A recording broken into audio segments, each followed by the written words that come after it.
We had another big trade in the NFL today where the Denver Broncos traded for Jaylen Waddle in exchange for a first round pick. There are some mid round picks that are swapping between the two teams. So let's break down what this means for both sides. For Denver, it's obviously a type of receiver that they've needed for a while in this offense. They talked about potentially trading for Jaylen Waddle at last year's trade deadline. Obviously, that did not happen.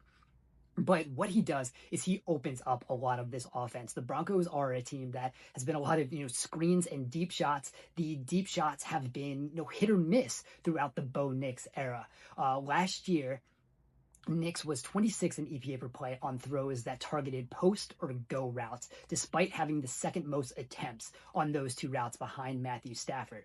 Waddle is a guy that, as we saw in Miami, can take a post to the house. He can also, run deep down the field, but also kind of has this three-level ability that he's going to be able to open up a lot of things in that Denver passing game. I think it also helps open up some of the short intermediate area for Courtland Sutton and just kind of puts everyone else in a better role in this Denver receiving corps. Now, for Miami, this is clearly another move in their kind of roster reshape, shedding some salary that they've needed to kind of bring in some youth once they are going with this new regime. And so this saves them from a big roster bonus that Jaylen Waddle was supposed to get in a few days. That saves them some cash there.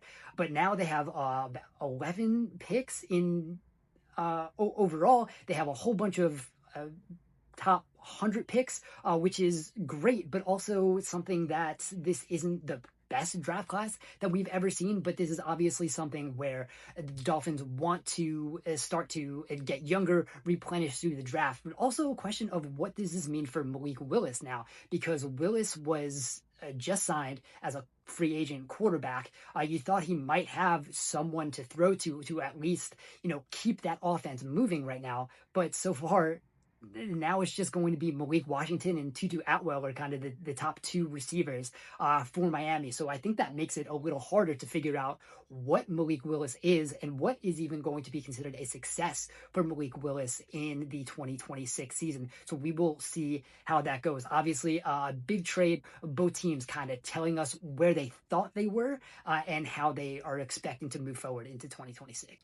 All right, we had another big trade in the NFL today where the Denver Broncos traded for Jaylen Waddle in exchange for a first round pick. There are some mid round picks that are swapping between the two teams. So let's break down what this means for both sides. For Denver, it's obviously a type of receiver that they've needed for a while in this offense. They talked about potentially trading for Jaylen Waddle at last year's trade deadline. Obviously, that did not happen.